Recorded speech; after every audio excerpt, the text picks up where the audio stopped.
तो बच्चों आज हम स्टार्ट कर रहे हैं क्लास 11 की फिजिक्स। और क्लास 11 के फिजिक्स में सबसे पहला जो चैप्टर है हमारे पास वो है डायमेंशन एनालिसिस। और इस वीडियो में हम बात करेंगे कि डायमेंशंस बेसिकली होती क्या है और किसी भी फिजिकल क्वांटिटी को आप कैसे समझोगे।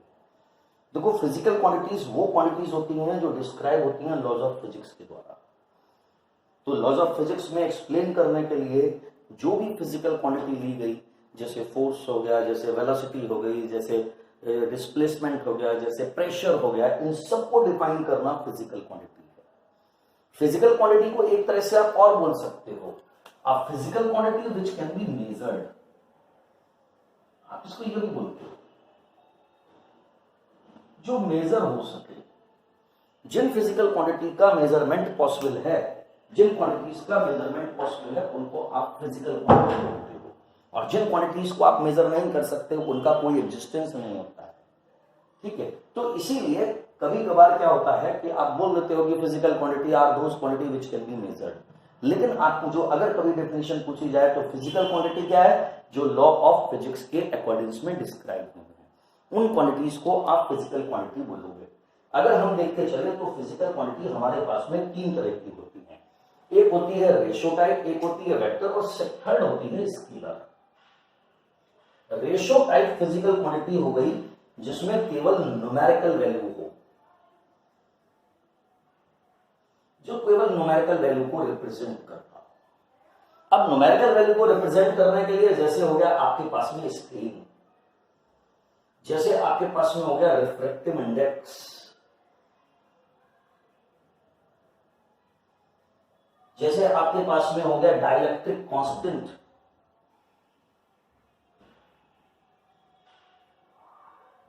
ये फिजिकल क्वांटिटी है। इन फिजिकल क्वांटिटी में आप कोई यूनिट नहीं देखोगे, लेकिन इनका स्पेसिफिक मीनिंग होता है। ये केवल न्यूमेरिकल वैल्यू के द्वारा रिप्रेजेंट होती है। दूसरी फिजिकल क्वांटिटी होती है वेक्टर, जिसमें numerical value plus unit plus direction होती है। यानी कि इसके अंदर तीन चीजें होती हैं। नंबर वन, एक तो न्यूमेरिकल वैल्यू मिली, नंबर टू स्पेसिफाइड इसमें यूनिट हो गई, और थर्ड जो सबसे इंपॉर्टेंट बात है, इसकी एक डायरेक्शन हो गई।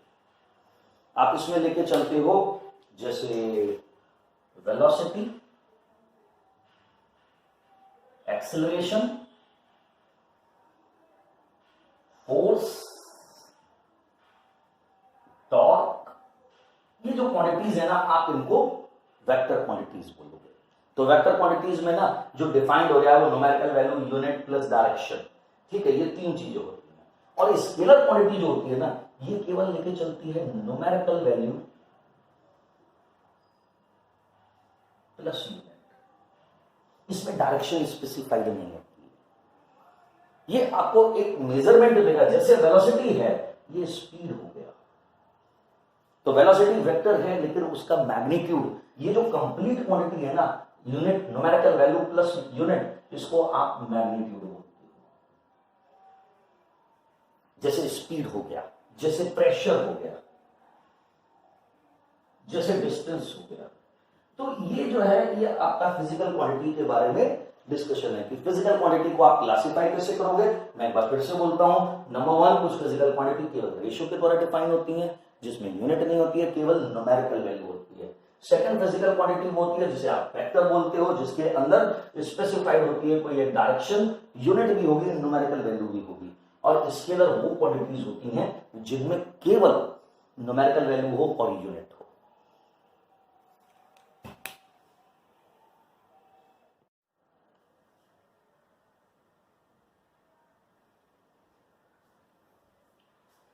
तो बच्चों हम बात करते हैं फिजिकल क्वांटिटीज के अंदर दो तरह के सिस्टम की, जिसमें नंबर वन आता है फंडामेंटल क्वांटिटी और नंबर टू पर आता है ड्राइव क्वांटिटी।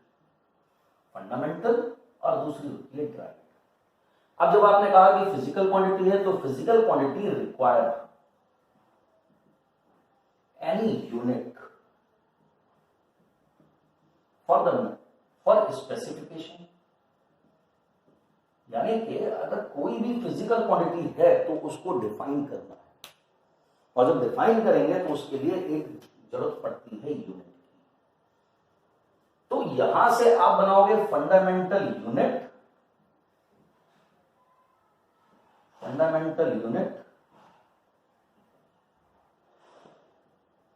और उसके साथ में बनाओगे ड्राइव यूनिट्स। तो दो चीजों पर डिस्कशन होगा। हम बात कर रहे हैं फंडामेंटल क्वांटिटीज। तो फंडामेंटल क्वांटिटीज जो बेसिकली लिए गए थे, एक लिया गया था मास, नंबर 2 पे लिया गया था लेंथ। किसी भी फिजिकल क्वांटिटी में जो 3 फंडामेंटल होने चाहिए वो 3 ये थे। इनको बेसिक भी कहा गया, लेकिन उसके बाद में फंडामेंटल क्वांटिटीज के अंदर करंट,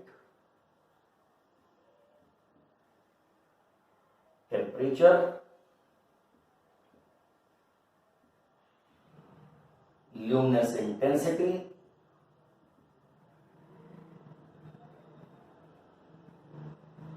और अमाउंट ऑफ सब्सटेंस,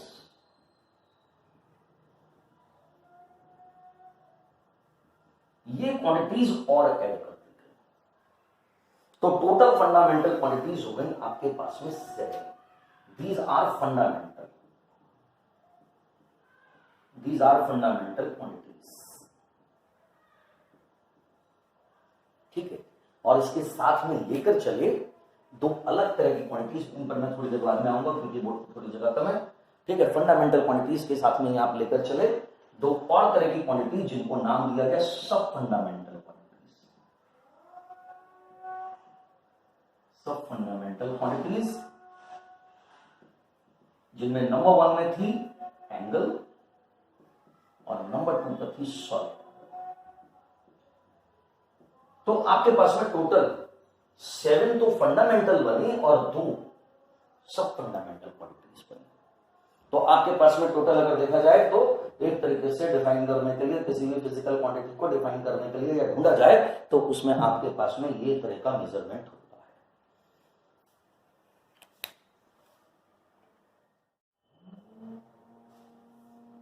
तो आप देख सकते हो कि हमारे पास में अब आती है ड्राइव क्वांटिटीज कौन सी हो गई? विच depend upon the fundamental quantities. जो क्वांटिटी फंडामेंटल पर डिपेंड करे उसको हम कहते हैं ड्राइव क्वांटिटी। एग्जांपल के तौर पे मैं फंडामेंटल को यहां पे लिखता हूं, फंडामेंटल क्वांटिटीज, और यहां पे लिखता हूं ड्राइव। तो आप एक बार डिफरेंशिएशन कर पाओगे। अगर मैं यहां पर कहता हूं मास, यहां पे कहता हूं लेंथ, ठीक है, तो इन दोनों से मैं बनाता हूं डेंसिटी। अगर डेंसिटी को देखूंगा तो ये बनेगा मास अपॉन वॉल्यूम। आप देख सकते हो, अगर आप वॉल्यूम मेजर करना चाहते हो तो आपको लेंथ का नोइंग होना कंपलसरी है। जब तक आपको लेंथ नहीं मालूम होगा तब तक आप वॉल्यूम कैलकुलेट नहीं कर सकते। अगर मैं कहता हूं टाइम, तो आप यहां पर लेकर चलोगे स्पीड इक्वल टू हो जाएगा डिस्टेंस अपॉन टाइम। इस बात का मतलब क्या है कि फंडामेंटल ये रहेगा, मास, लेंथ, टाइम। अगर मुझे इसके बाद में कोई क्वांटिटी बनानी है तो इन दोनों से बनी मेरे पास डेंसिटी, इन दोनों से मेरे पास बनी स्पीड। तो डेंसिटी और स्पीड जैसी जितनी क्वांटिटी बनेंगी ये सारी की सारी ड्राइव क्वांटिटीज का। तो ड्राइव क्वांटिटीज वो हो गई जो फंडामेंटल के ऊपर डिपेंड करते चले। फंडामेंटल जो है वो आपके पास में केवल यही है, जैसे आपको पास में लिखा गया मास, लेंथ, टाइम, और उसके बाद में बनी हुई 4 और क्वांटिटीज, ठीक है, जिनमें आपने temperature, luminous intensity, amount of substance और करंट को लेकर चले। ठीक है, ये आपके पास में इसी तरह से सारी की सारी ड्राइव क्वांटिटीज बनती जाएगी।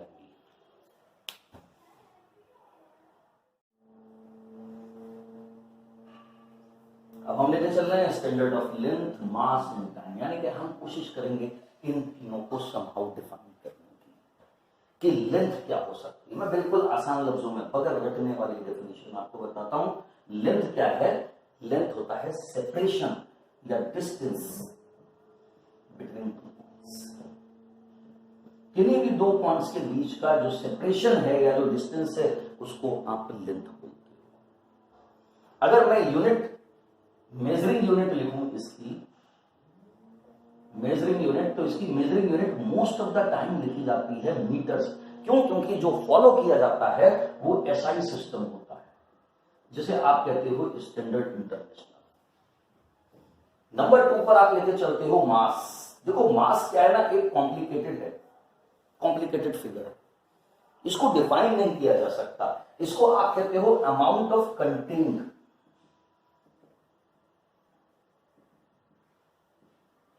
Amount of content matter.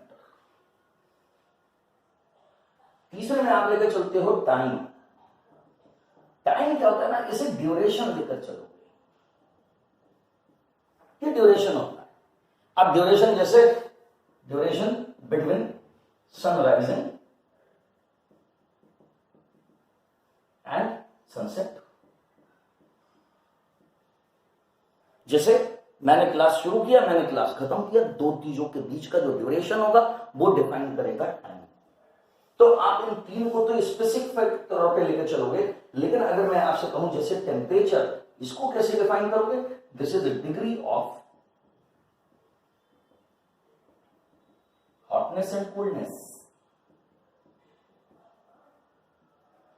Current कैसे डिफाइन करोगे? Rate of flow of charge.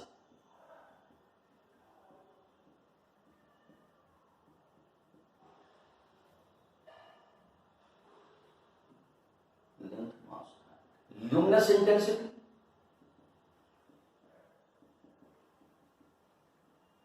Luminous intensity को डिफाइन करते हैं ब्राइटनेस ऑफ सोर्स पर, यानी कि कोई सोर्स कितना चमकदार है, यानी कि उसमें से जो लाइट आ रही है, the sense of the same, उसमें से जो रेडिएशन है विजिबल, वो कितना हो सकता है, वो ल्यूमिनस इंटेंसिटी है। इसीलिए आपने देखा होगा ना, ल्यूमिनेसिटी की बात करी जाती है। ल्यूमिनस इन्वर्टर, बिजली वाला घर, चमकने वाला घर, वो मेजरमेंट ल्यूमिनस इंटेंसिटी यहां से आया है। और लास्ट में आप लेकर चलते हो अमाउंट ऑफ सब्सटेंस, और ये जो होता है ना, ये डिफाइन करता है नंबर ऑफ मोल्स। ये नंबर ऑफ मोल्स को डिफाइन करता है। अगर मैं इन सारी फिजिकल क्वांटिटी के लिए एसआई स्टैंडर्ड इंटरनेशनल में देखना चाहूं, तो इनको मेजर करने के लिए क्या बना? लेंथ के लिए मीटर बना, मास के लिए, टाइम के लिए टेम्परेचर, करंट, ल्यूमिनस इंटेंसिटी। तो अगर इन सबकी मैं यूनिट लिखूं जो स्टैंडर्ड तौर पर चलती है, मीटर ये होती है किलोग्राम, टाइम ये होता है second, temperature is kelvin, current is ampere, luminous intensity is candela, और अमाउंट ऑफ सब्सटेंस को आप लेके चलते हो मोल्स। तो आपके पास में 7 स्टैंडर्ड यूनिट्स हैं, और आप इन्हीं को, ये जो एसआई सिस्टम की है जो मेजरिंग यूनिट्स हैं, आप इन्हीं 7 को फंडामेंटल यूनिट्स बोलोगे। यही सारी की सारी फंडामेंटल यूनिट कहलाएगी।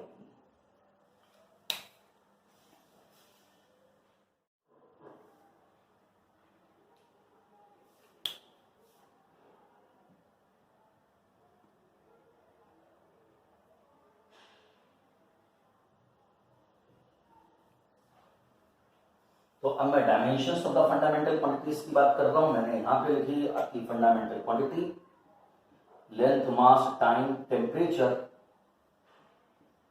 करंट,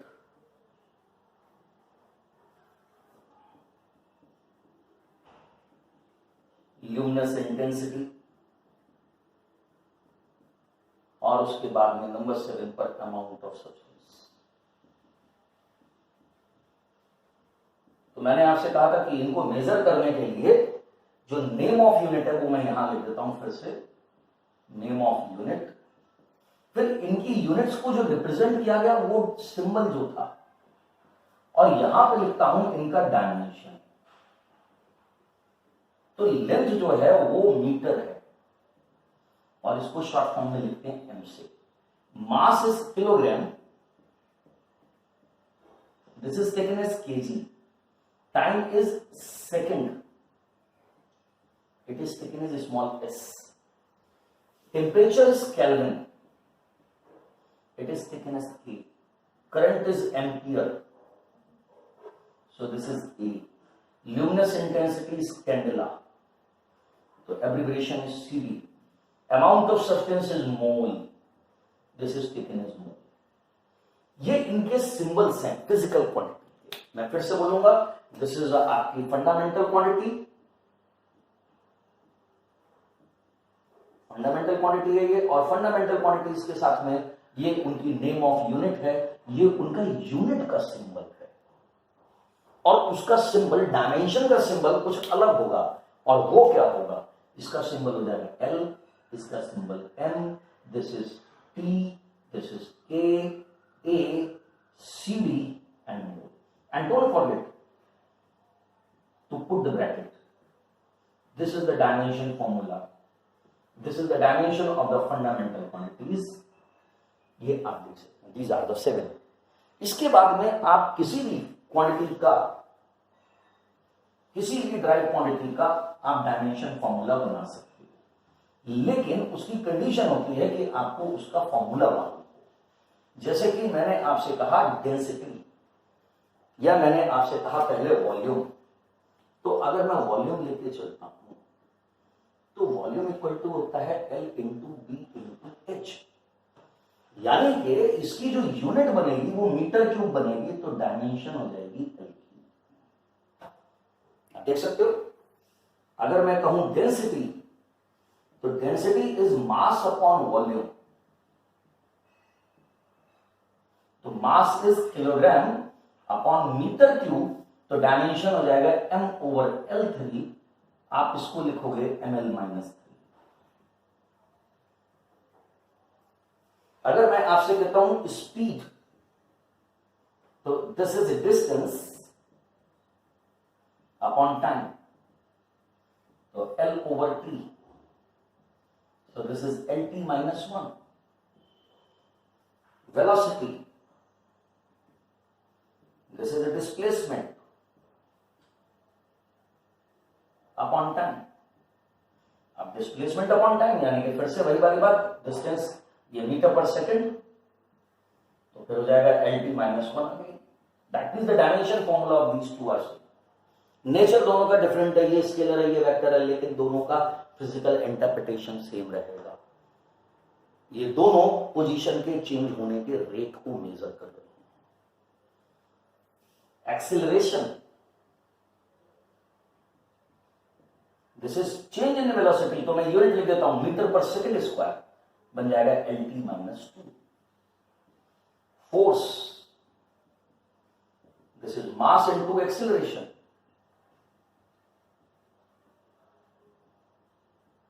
तो mass into acceleration, this is m, acceleration LT-2। Work done, work equal to होता है force into displacement.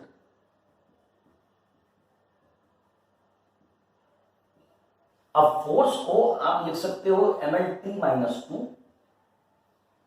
Into L, तो ये डायमेंशन फॉर्मूला हो जाएगा ml2t-2।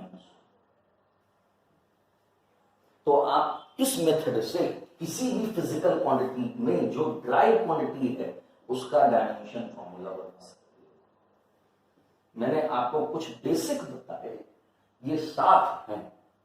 इन 7 के अलावा बहुत सारे बनेंगे जिनको आपने न्यूमेरिकल में यूज करना है, ठीक है, जिनको मैं टाइम के टाइम लेते हुए चलूंगा साथ में। अब मैं आपको जो बता रहा हूं वो है applications of dimension.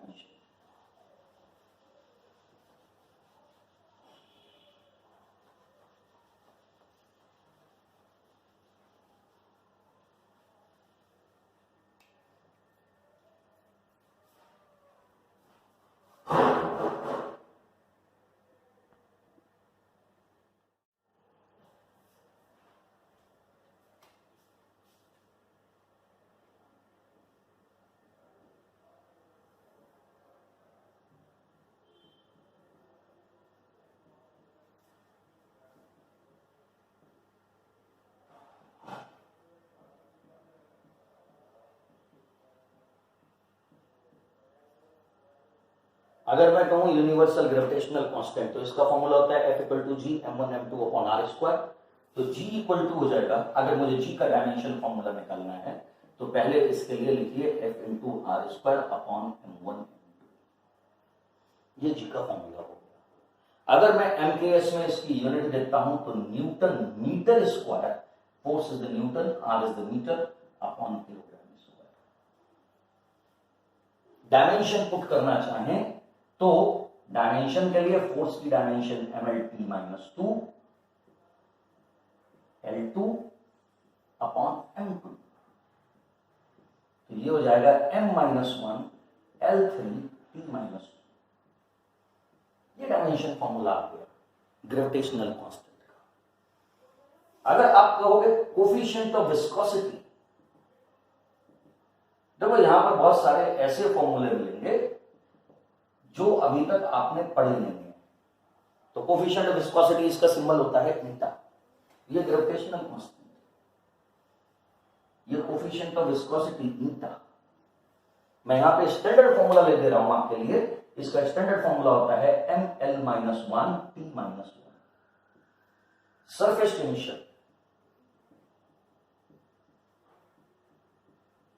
It's symbol is sigma और डायमेंशन फॉर्मूला होता है MT माइनस 2। जैसे modulus of elasticity,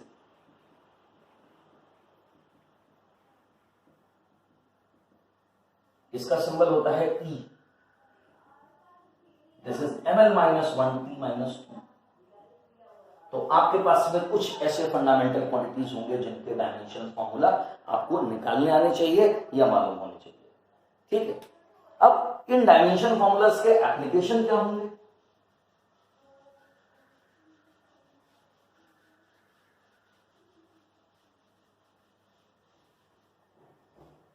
first application होता है to verify the given equation.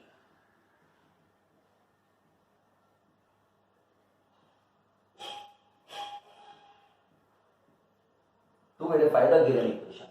और अगर इक्वेशन की वेरिफिकेशन करनी होती है ना, तो यहां पर एक आता है प्रिंसिपल ऑफ होमोजेनिटी।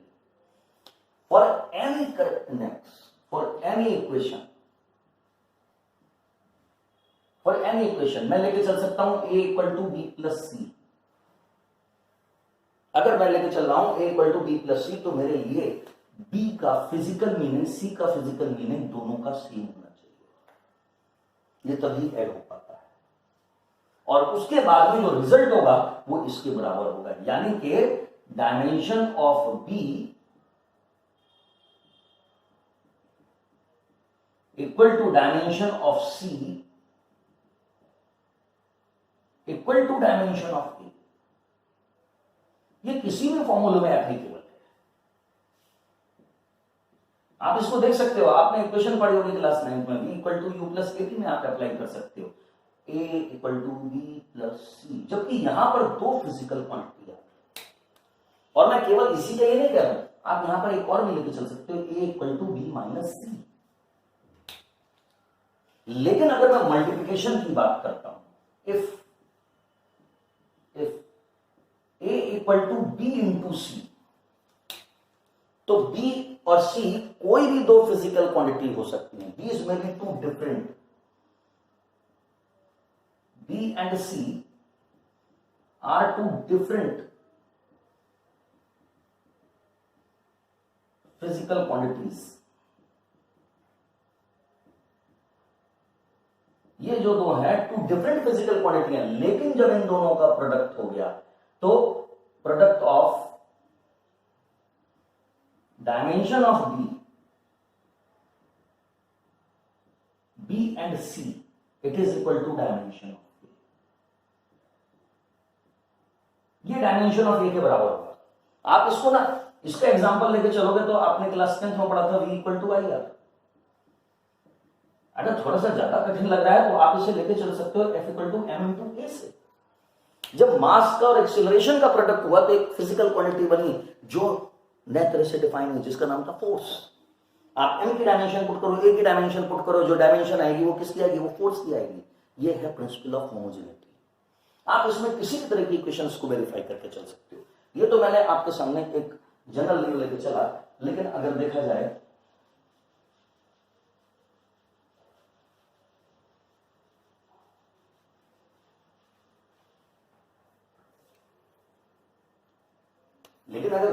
कि एक इक्वेशन है लेट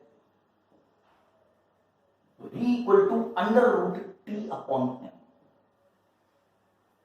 और मान लीजिए मुझसे कहा जाए कि इसकी वेरिफिकेशन देखनी है। अब अगर मुझे वेरीफाई करना है, this is to be verified, तो मुझे मालूम होना चाहिए कि ये वेलोसिटी है, मुझे मालूम होना चाहिए कि ये टेंशन है, और प्यारे बच्चों ये मालूम होना चाहिए ये m क्या है।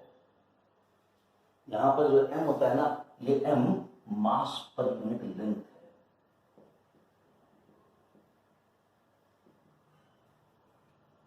तो अगर मुझे ये फॉर्मूले की इंफॉर्मेशन है तब तो मैं वेरीफाई कर पाऊंगा, अगर मुझे नहीं इंफॉर्मेशन है, ये m मेरे लिए सिंपल मास है, तो ये गलत हो जाएगा।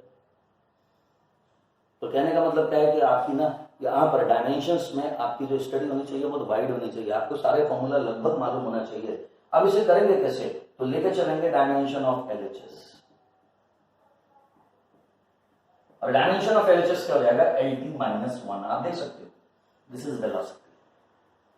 अगर मैं लेके चलूं डायमेंशन ऑफ आरएचएस, तो अंडर रूट है, लेकिन T टेंशन है, टेंशन का मतलब होता है फोर्स, और फोर्स होता है mL/T-2। यहां मैंने आपसे कहा है m क्या है, मास पर यूनिट लेंथ, यानी कि m/L, ये इसका डायमेंशन होना चाहिए था, मतलब mL-1।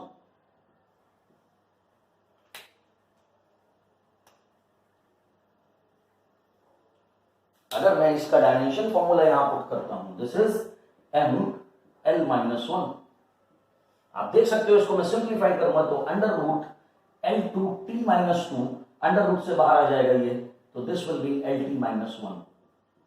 Now you can say dimension of LHS equal to dimension of RHS, hence the given formula is correct। और आप इसी को ना बोलते हो principle of homogeneity. The principle of the homogeneity says the dimension of LHS should be equal to dimension of RHS। इसके अलावा आप कोई और भी एग्जांपल लेके चलना चाहो तो कर सकते हो, लेकिन क्योंकि मैं इस वीडियो में टाइम की लिमिटेशन है, मैं आपके लिए केवल एक एक एग्जांपल लेके चल रहा हूं।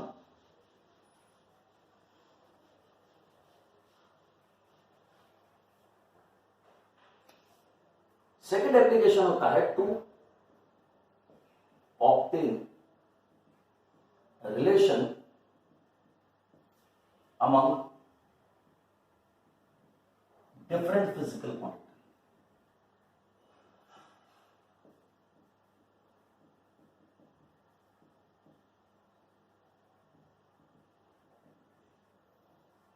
आप इसको कह सकते हो टू ऑब्टेन द फॉर्मूला।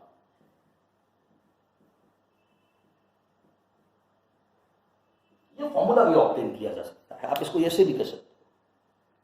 तो फॉर्मूला ऑब्टेन करना है तो इसके लिए एक सिचुएशन होती है।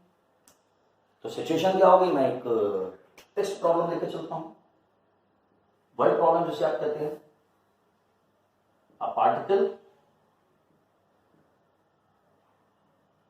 Moving in circular path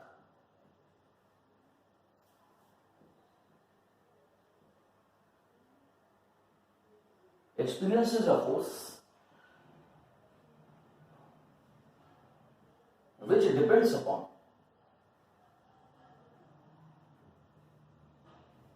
depend करता है mass of particle, radius of path and velocity of particle, यानी कि वो वेलोसिटी जिससे पार्टिकल सर्कुलर पाथ में रिवॉल्व कर रहा है। अगर आप देखो तो बात क्या कहेंगे कि a particle moving in the circular path, एक पार्टिकल जो है वो सर्कुलर पाथ में घूम रहा है, एक्सपीरियंस करता है एक फोर्स, और ये फोर्स डिपेंड कर रहा है किस पर, mass of particle, radius of particle and the velocity of particle. आपसे कहा जाएगा यूज मेथड्स ऑफ डायमेंशन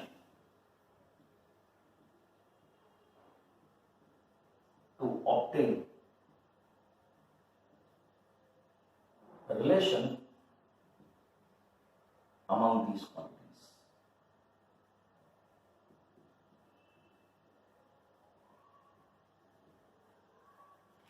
तो ये आपके सामने एक प्रॉब्लम रहेगी। अब इस प्रॉब्लम का सलूशन क्या करोगे? तो सबसे पहली बात यह कि जो डिपेंड कर रहा है ना, आपने क्या करा, उसे एलएचएस पे दिया एफ। ऑब्वियसली ये डिपेंडेंट है तो एलएचएस में जाएगा। डिपेंड कर रहा है किस पर? मास पर। फोर्स डिपेंड कर रहा है किस पर? रेडियस पर। फोर्स डिपेंड करता है वेलोसिटी पर। But how it is dependent, it is not specified. ये कैसे डिपेंड कर रहा है ये स्पेसिफाइड नहीं है। हर फॉर्मूले में डिपेंडेंसी होती है। डिपेंडेंसी मैं आपको एक छोटी सी बात लेके चलता हूं, जैसे आपने क्लास 9th में पढ़ा था F proportional to M1 M2। Proportional नहीं कहा था, आपने कहा था directly proportional to the product of the masses. यानी कि आपको मालूम था दोनों मासेस की पावर 1 है। आपने कहा था इनवर्सली प्रोपोर्शनल, यानी कि आप ये लेकर आए थे, यानी कि आपको ये चीज मालूम थी कि R की पावर 2 है, लेकिन कहां पर? इनवर्स में। इस बात का मतलब कि जब मैं इस तरह के फॉर्मूले को देखता हूं तो ये गड़बड़ है, यहां पर मुझे पता नहीं है क्या है, तो मैं इसकी पावर मानूंगा x, इसकी पावर y, इसकी पावर z। इन तीनों को कंबाइन करा जाए तो f प्रोपोर्शन टू m की पावर x, r की पावर y, v की पावर z। अगर प्रोपोर्शनलिटी साइन हटाऊंगा तो एक कांस्टेंट आएगा f equal to k m to the power x, r to the power y, v to the power z। This case should be specified. This is a dimensionless. This is dimensionless quantity. तो आपके पास में ये relation आ गया, इसको आप equation number 1 लेके चल सकते हैं। अब मैंने क्या करा कि यहां पर डायमेंशंस पुट करता हूं, ठीक है। ये क्वेश्चंस मेरे ख्याल से एप्लीकेशन हटा देता हूं, मैं यहां से क्वेश्चन हटा देता हूं क्योंकि बोर्ड की जरूरत पड़ेगी।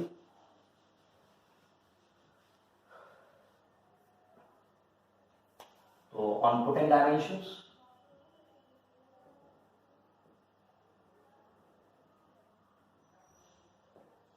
तो F फोर्स है, putting dimensions on both side.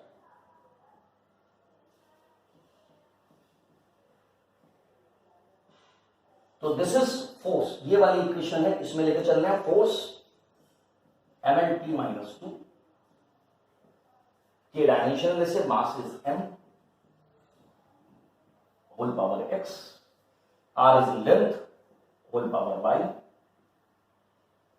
And this is LT-1 whole power z। आप इसको सिंप्लीफाई करते हुए क्या लिखेंगे? m to the power x, l की power y plus z, multiplication में बेस सेम हो तो पावर ऐड हो जाते हैं, और t की पावर माइनस z। और आप देख सकते हो यहां पे m l t-2। मैं आपके लिए स्पेसिफाई कर रहा हूं m की पावर 1, l की पावर 1, t की पावर -2, यहां पर m की पावर x, ताकि ध्यान रहे y प्लस z, और यहां पर हो जाएगा माइनस z। अब आप कंपेरिजन कर सकते हो, कंपेयरिंग पावर ऑफ m।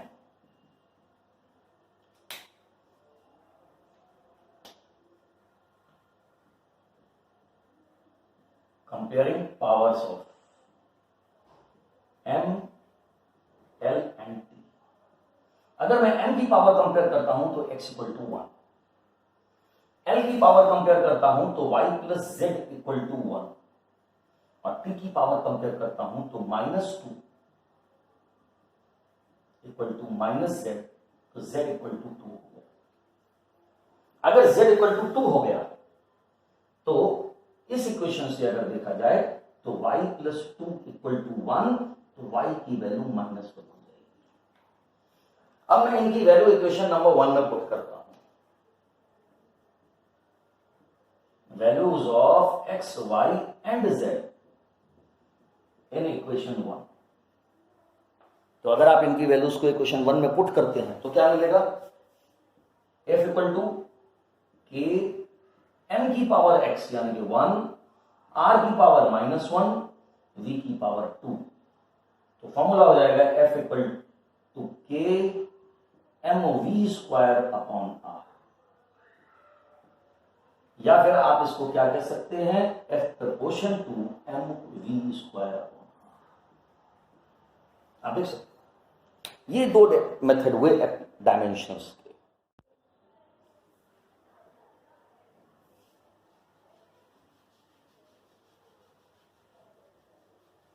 अब आता है डायमेंशन एनालिसिस का थर्ड मेथड, थर्ड एप्लीकेशन। और थर्ड एप्लीकेशन में होता है किसी भी फिजिकल क्वांटिटी की मेजरिंग यूनिट को बदलना। मेजरिंग यूनिट को बदलना, जैसे मैं एग्जांपल के तौर पर ले चलता हूं, मैं आपसे कहूं कि 1 minute equal to how many second. तो जैसे मैंने आपसे कहा कि 1 minute equal to how many second, यानी कि दिस इज क्वेश्चन मार्क। ये एक फिजिकल क्वांटिटी है, फिजिकल क्वांटिटी डिफाइन कर रही है क्या, टाइम। कैसे पता चला, क्योंकि इसकी यूनिट टाइम की यूनिट है। लेकिन एक सिस्टम में आपने मेजर किया मिनट में, दूसरे सिस्टम में आप मेजर कर रहे हो सेकंड में, आपको इसके कन्वर्जन की जरूरत पड़ेगी। तो जब कभी भी आपको कन्वर्जन की जरूरत पड़ेगी ना, तो आपने ये वाला एप्लीकेशन यूज करना है। इसे हम कहते हैं कन्वर्जन सिस्टम को बदलना।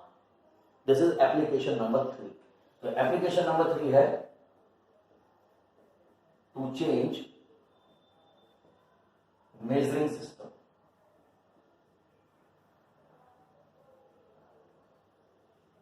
अब मेजरिंग सिस्टम को बदलने का मेथड होता है किसी भी फिजिकल क्वांटिटी के लिए, for any physical quantity,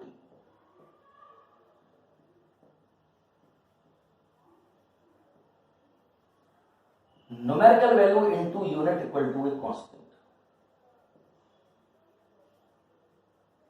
n into u equal to a constant। n is the numerical value, u is the unit।